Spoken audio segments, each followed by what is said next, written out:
So Prince was doing his demo for Little Red Corvette and Sound 80 in Studio One there. Yeah. He's sitting up in there, and I'm going, I knew this cat because I had played commercials with Prince. He was brilliant guitar player when he was 14, 15 years old. Tommy Tipton would hire him on commercials. Oh, wow. jeez. So I played. I didn't know that. I know that. I didn't tell you. I forgot about it till now. It's okay. Yeah. So I'm going, who's this cat? Man, You he's just so cut to this good. one. He said, his name's Prince. I said, oh, Yeah. God, he's good, He's Right. probably 14. You're the same age as Prince would be, so Yeah. I'm 8 years old. 62. Yeah. I'm 20, early 20s. Yeah. And it was at Keith Moon Studios where Prince did all of Yeah. that stuff in the early days. Exactly. And David Rifkin was the catalyst that introduced me to Ben Sidran. There you go. And then whatever happened after that, he said, okay, you're on the band. And we started touring. It was 1978. And so we played all over the world together. And Wow. then And that still one do. thing led to, yeah, we still do. That one thing led to another. And Rifkin, I just want to put a thing in there for Rifkin because David and I worked together a lot after Yep. that. Also, after that, all of this became into fruition with all these different musicians, and we sat and we worked at Paisley Park when Prince became a big star in '85 after Purple Rain, and they built this beautiful studio. So we were all there and had it filled all the time during the '90s. We Oh, had yeah. everybody in Yeah. there. Yeah. We were in every single studio in every Yeah. room. And you know that Everybody. David produced the Family record Yes, he for sure me. did. So, I mean, that's I how had forgotten far that. the Yeah. connection goes back. Yeah. Talk about your little tiny nephew over here. Little boy. Yeah, talk about him. Then we actually made it around. This is going to be about a 5-part series, by the way. No kidding, man. Jason, But this needed to happen. No, of course. Good. It's I'm glad fun, it's to fun hear to reminisce Really, and yeah. think about It this stuff is. because our brains are kind of null right now because of this scene that we're in. Oh, the COVID Yeah. stuff. the COVID But stuff, he's the and- sponge. Yeah. Talk about He the is sponge. Well, that's true. But all Yeah. you guys are. Everybody is. I mean, we sponged off everybody. Belinda, I've sponged off to Patty, and you and everybody kind of comes to the party when it comes with that. But for Jason, learning, I remember him growing up and always coming up, Uncle Rick, will you show me this on the piano? And get away from me. I'm busy. But he'll always be in the corner, always listening and going, I can do that. And he'd go in there and he'd cop all the stuff that you and I were doing. And then, of course, when he was finished with you and I, Yeah. he went to Willard. And Smart.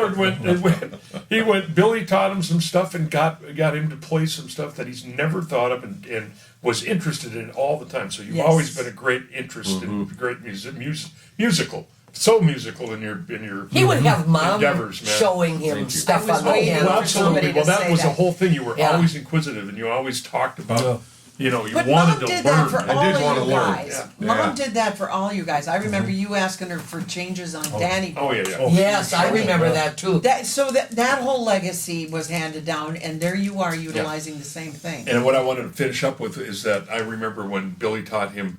I think it was Round Midnight or what tune was Wow, it? he's going for an audition, Right, Berkeley, for for school Berkeley music. school music. He's got nothing, right? Yeah. This is how he rolls. So he comes over to my and Maria. We're together, and he said, "Uncle Bill, Help. I'm going Still for my to this Berkeley day, the audition." same thing. He said, we And I got you said, "Well, what are you doing?" I know you do. He said, "I don't know, not do nothing." I said, "Oh boy." Okay, so Herbie had just reharmed Round Midnight for the movie Round Yeah. Midnight. Is that what it was, right? Yeah, Yes. Round Yeah. Midnight. Yep. And so I said, "Okay, man, I think I can get you. We'll do this." And It was going for a scholarship Yes. Right. for Berkeley. Right. So he comes by my apartment. I got the 7'4" piano down. I go, "Okay, geez, I got to steal Herbie's changes on the rearm Oh, around whoops! midnight." Doggone it! Because he just Right. killed Talk it in about that a movie, sponge. Yeah. Willard's So a I'm big going. I sponge, steal too. all Herbie's changes, and I say, "Okay, now this is how you got to play for these guys. I know the guy what they want to hear out Right. there for him, get him a scholarship, right?" So I tell him exactly. Here's the changes. I'll put the piano bit down. Is that how we ran it? Well, I think we initially did it there, but we actually recorded right here in this In the basement. Of course we That's did. what I thought you had. Yeah, we recorded I right remember here. You helped me that. work on a solo. yeah. That's what We I sent remember, that too. in and got some money, Yeah. scholarship money. You got a and- free ride to Yeah, Berkeley. to And Berkeley. after that, Yeah. yeah. Yeah, because of what Billy. Yeah. But I knew what those guys would. They Right. go, "Oh, what's this kid coming in with, man?" You know. That's Jason in a nutshell, man, and the rest is history. I think your first gig was with Richard Marks was. Richard Marks. Was that the first one, or was it Soul? Richard Marx was Solo? my first big touring gig. Okay. And actually, I was going to Berkeley, and I got home the summer after my first year at Berkeley, and then Paul said, "Hey, man, you want to possibly I could throw your name in the hat for this gig." Because you were with Left Bank Management, Alan Kovac, right? Yep. So Richard Marx and Paul had the same manager. Anyway, he got me an opportunity. There was a guy named, was it Jimmy Z? Jimmy Z was the guy playing with Richard Marx at the time. And I don't want to say too much about this story, but anyway, Jimmy Z Richard was opening for Jeff Beck at the Tokyo Dome. And Jimmy Z found a way to get himself fired. I'll just say that. Okay. So he gets a call. Paul calls me. He said, "Man, I've got an opportunity for Very you." eloquent, by the way. That was a very Did nice. you like that? Yeah. Okay. Politically correct. Right. Found a way to get fired. He found a Cameras way are to get definitely himself rolling. fired. Thank you. We always do that. We've all done it. So anyway, I get the call from Paul. I come in, and he said, "You want this gig?" I'm like, "Sure." I was 19.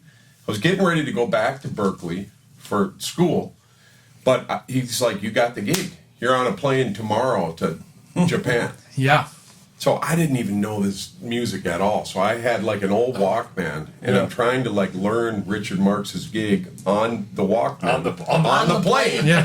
They picked me up at Narita Airport in a limo, send me to the Tokyo Dome, That's your first gig. first gig. Go. Oh, I was Well, 19. Boy, talk about Welcome to the That's game. what we do. Man. We kick Yeah. kick them to the the curb, throne to the man. wolves. Yeah. You guys did it to me. We do it to Yeah. we- Yeah. And I just Rite want of to passage. expound on one thing that's really important to me in growing up with all you guys is I've learned something from every one of you guys, including Grandma. Yeah, of course. And I call it the Peterson School of Music. I mean, I am so fortunate to be able to draw from that well of knowledge and experience and But you're very understanding. talented also. You are. Well, I do want to learn. You said that before. I always want to keep learning, but That's I'm what it's thankful about. that you guys are here to help me, you know.